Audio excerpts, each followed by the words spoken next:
Up on a hill a ben Aikey, nae far fae Aldeer, sits een of the meest neerdien steen circles in the hele Buchan. Victorian schrijver Dr. Pratt in 1958 jaloused that Aikey Brae is een of the few to be spared for the advances of firma. Lang syne thought to be places a deal with the dark arts, deal worship, ghosties and ghoulies, at dinner pit folk off pinching at steens for firm steadings, dykes and the likes. Pratt ofttimes thought about the sair luck it would come after sic wanton sacrilege. Meddle nae in haly things, for gin ye dee, a weird, I read, some shape will follow thee. Some other folks still waste mine finding it.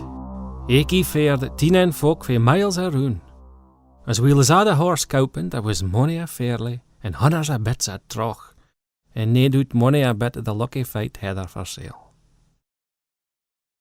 A weel-kent ballad, the horse fair at Aikey, gars his mind on yon glorious days lang syne.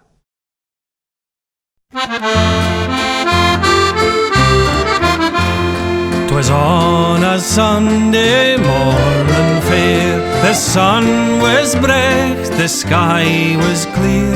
3 pals of mine they did appear, and said, "Walk young to Aikey."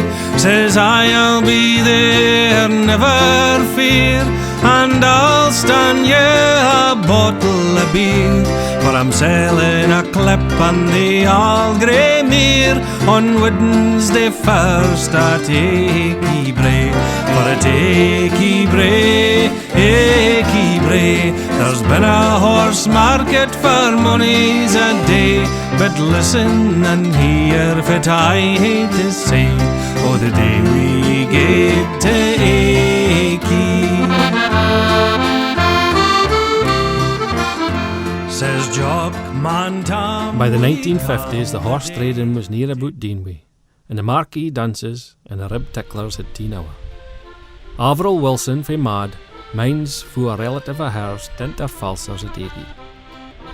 Manty opened her moo hour quick and into the hurleys, and her choppers skited out of her clean tint. Nae doot, the ancients at the steen circle of Ben Aikey would have peed themselves laughing at that, eh? Aikey Brae nowadays is a modern day's traveller's site, and just down the Brae is the Abbey of Deer at the River Oogie. At Aikey Brae you might come across the likes of Benny Lynch or Jimmy McBeath. World Fleaweight boxing champion Benny died at 33. Apparently he was guy fond of the bottle. Some say he was the greatest fechter Scotland ever had, and he would oft times be seen ticking on folk in the boxing rings at Aikey. Saying Jimmy, well, he was a talented chiel. Besides yoking on the farm, he was a good tradition bearer. He talked songs and tales from sack sleeve to sack sleeve, and he was a rare singer.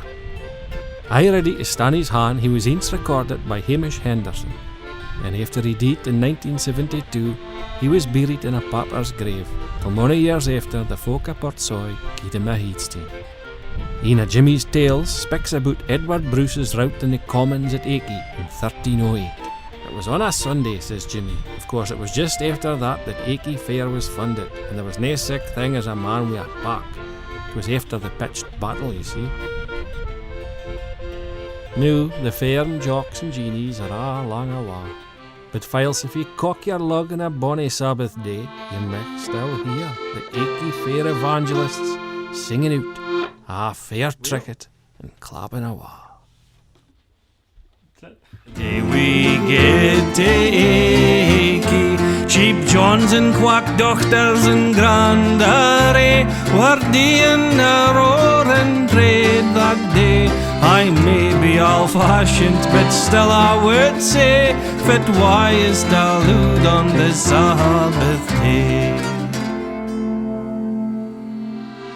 Aikey Brae,